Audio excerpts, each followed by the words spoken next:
श्री कार्तिक मास महात्म अध्याय 13। गुरु ब्रह्मा गुरु विष्णु गुरुदेवो महेश्वरा गुरु साक्षात परब्रह्म तस्मै श्री गुरुवे नमः। अध्याय 13।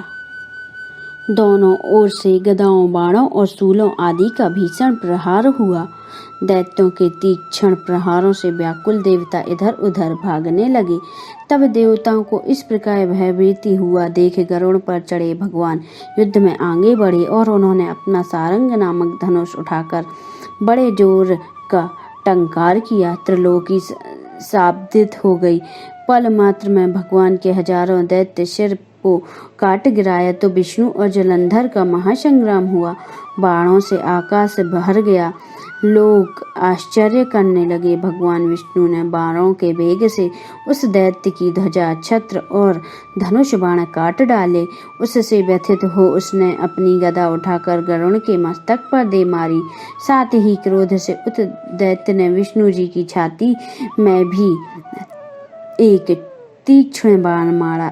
उसके उत्तर में विष्णु जी ने अपनी गदा काट दी और अपने सारंग धनुष पर बाण चढ़ाकर उसको बीघना आरंभ किया। इस पर जलंधर इन पर अपने पैने बाण बरसाने लगा। उसने विष्णु जी को कई पैने बाण मारकर वैष्णव धनुष को काट दिया। धनुष कट जाने पर भगवान ने गदा ग्रहण कर ली और शीघ्र ही जलंधर को खींचकर मारी, परंतु उस पर अग्निवत अमोघ गदा की मार से भी वह दैत्य कुछ भी चलायमान ना हुआ। उसने एक अग्निमुख त्रिशूल उठाकर विष्णु पर छोड़ दिया। विष्णु जी ने शिव के चरणों का स्मरण कर नंदक नामक त्रिशूल से उसके त्रिशूल को छेद दिया। जलंधर ने झटपट विष्णु जी की छाती पर एक जोर का मुष्टिक मारा। उसके उत्तर में भगवान विष्णु ने भी उसकी छाती पर अपनी मुष्टि का प्रहार किया। फिर दोनों घुटने टेक बाहुओं और मुटिकों से बहु युद्ध करने लगे। कितनी ही देर तक भगवान उसके साथ युद्ध करते रहे।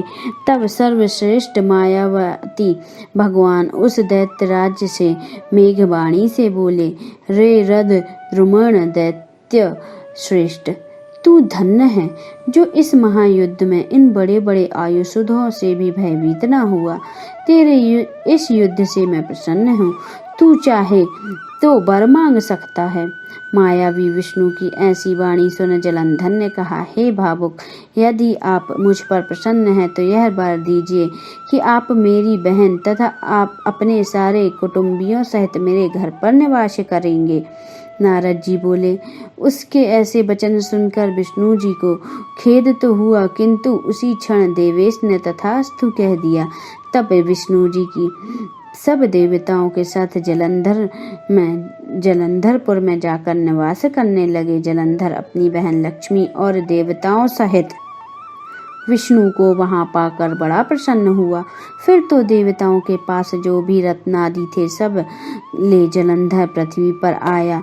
निशुंभ को पाताल में स्थापित कर दिया और देव दानव यक्ष गंधर्व सिद्ध सर्प राक्षस मनुष्य आदि सबको अपना वंशीवती बना त्रिभुवन पर शासन करने लगा।